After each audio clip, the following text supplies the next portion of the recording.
एक अति सुंदर महिला ने विमान में प्रवेश किया और अपनी सीट की तलाश में नजरें घुमाईं। उसने देखा कि उसकी सीट एक ऐसे व्यक्ति के बगल में है जिसके दोनों हाथ ही नहीं हैं। महिला को उस अपाहिज व्यक्ति के पास बैठने में झिझक हुई। उस सुंदर महिला ने एयर होस्टेस से कहा, मैं इस सीट पर सुविधापूर्वक यात्रा नहीं कर पाऊंगी क्योंकि साथ की सीट पर जो व्यक्ति बैठा हुआ है उसके दोनों हाथ नहीं हैं। और उस महिला ने एयर होस्टेस से सीट बदलने हेतु आग्रह किया। असहज हुई एयर होस्टेस ने पूछा, मैम, क्या आप मुझे कारण बता सकती है? महिला ने जवाब दिया, मैं ऐसे लोगों को पसंद नहीं करती। मैं ऐसे व्यक्ति के पास बैठकर यात्रा नहीं कर पाऊंगी। दिखने में पढ़ी लिखी और विनम्र प्रतीत होने वाली महिला की यह बात सुनकर एयर होस्टेस अचंभित हो गई।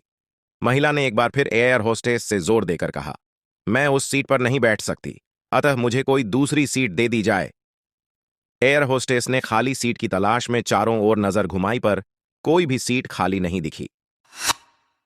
एयर होस्टेस ने महिला से कहा, मैडम, इस इकोनॉमी क्लास में कोई सीट खाली नहीं है, किंतु यात्रियों की सुविधा का ध्यान रखना हमारा दायित्व है।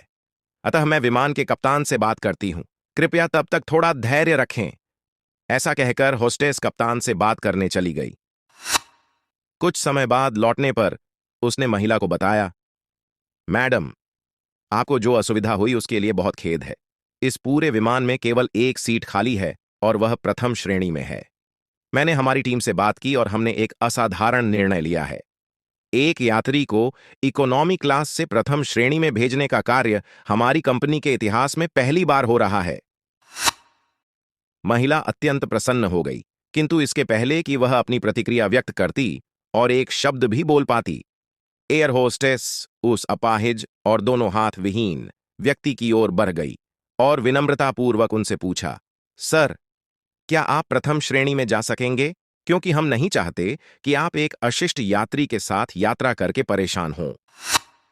यह बात सुनकर सभी यात्रियों ने ताली बजाकर इस निर्णय का स्वागत किया। वह अति सुंदर दिखने वाली महिला तो अब शर्म से नजरें ही नहीं उठा पा रही थीं।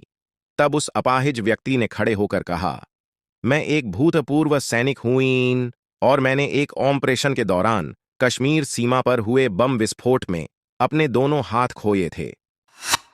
सबसे पहले जब मैंने इन देवी जी की चर्चा सुनी, तब मैं सोच रहा था कि मैंने भी किन लोगों की सुरक्षा के लिए अपनी जान जोखिम में डाली और अपने हाथ खोए।